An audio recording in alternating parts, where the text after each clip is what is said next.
Cindy, one of my residents, for example, she moved in here. She was, she still is, but she was kind of out of control diabetic.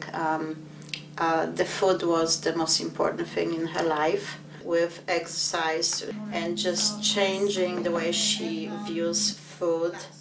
Why? Because it's cooked. It's very good. To lose 100 pounds in 5 years without dieting, I think that's pretty good feeling.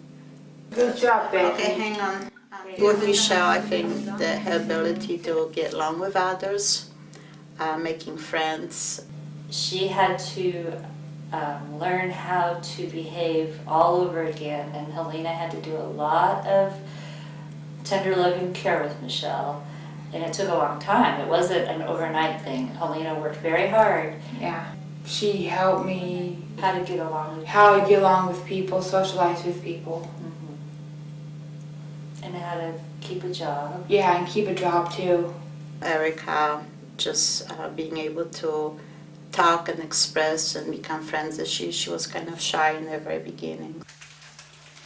It's kind of nice having a grown-up like your mom to be able to go to and say and ask questions. She is like my mother.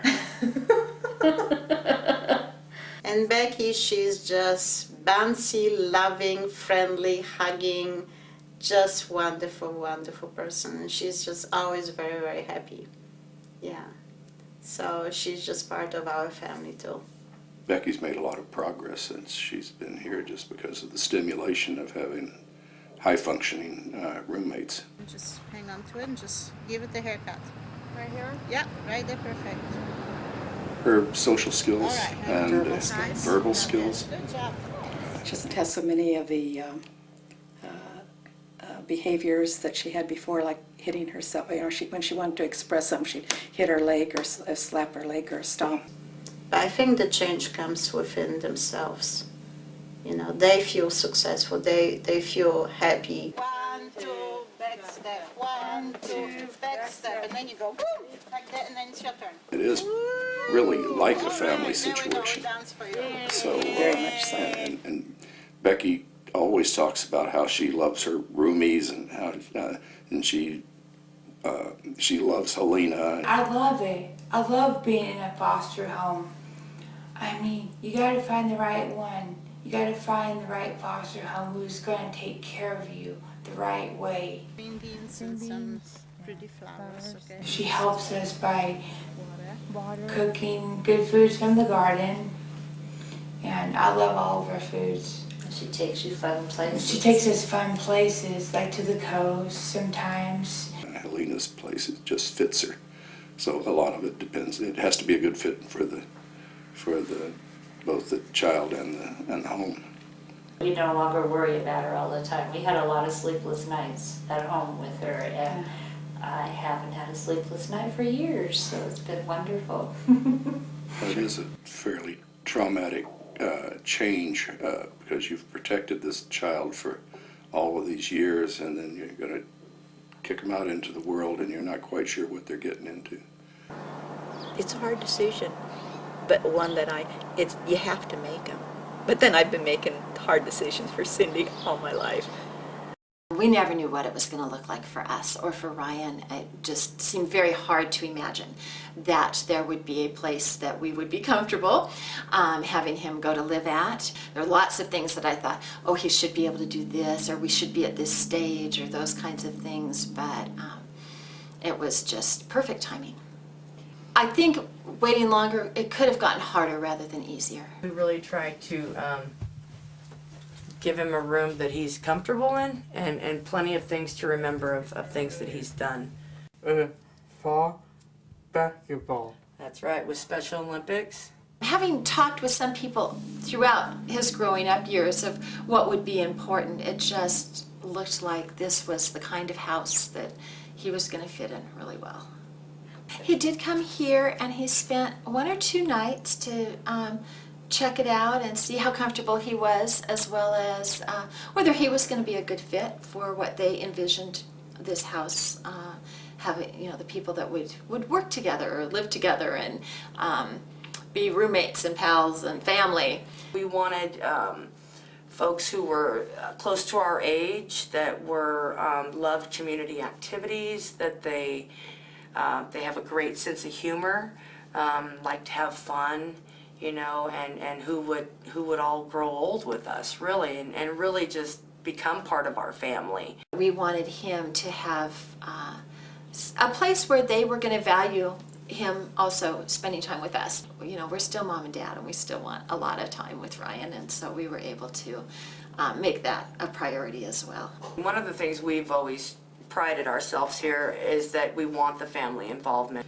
You know, working with the county, we had that opportunity to sit down with the families as we met them and met their sons and daughters, and to make sure that the families felt comfortable, because yes, our clients live with us, but there's an extension, there's their family. He thrives on the family atmosphere that he's gotten here, with the staff having their own children involved in different things, and him being able to be involved in their lives as well. We enjoy it. We enjoy the family environment, you know, just sitting down to a family-style dinner. He seems more independent in a way. He seems to take a little more responsibility for himself and what he does. What are your chores? Tell me what your chores are. Making lunch. Making lunch. Okay, what else do you do to help us? How to cook dinner. Uh-huh. What else? People that know Ryan have commented on how much easier it is to understand his speech now, because he had to make himself more clear by living with people that didn't understand and anticipate his needs. You know what they want even before they're going to ask you. You know that they're thirsty, and for the son or daughter to be able to tell somebody, you know, I'm thirsty now and I'd like to get something to drink, and then we say, well, go help yourself, you know. It really makes, it's a growing spurt for them. I think they really come out of their shell, and they actually grow even further than what the families, I think, were expecting. It has been an opportunity for him to meet new people and to just be one of the men of the house. That's my bird. That's right, Bird.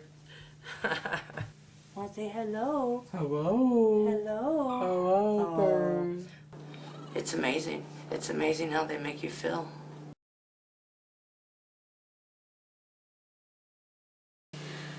For Taylor, things have to go very slowly and very sort of systematically so he can predict what's going to happen. We would come and visit together for a few minutes at a time, just be in the environment, and we did that for a while.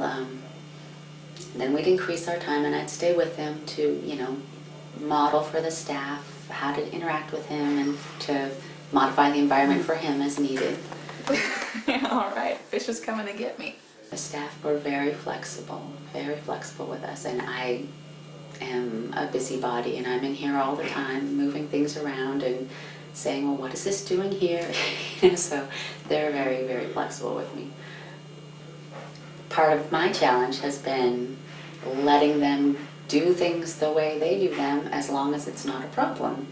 When he was living with me and when I'm around him, control for noises, control for, you know, have very calm interactions most of the time. And there have been some staff that he has really, really liked, and they're more boisterous, and you know, he gets a little more excited and a little louder, but he's okay with that, and they're okay with that, and they've been aware enough, you know, they've learned how far they can go before he gets too excited. So it's not my style, and I don't prefer it, but it's his relationship with them, and it works.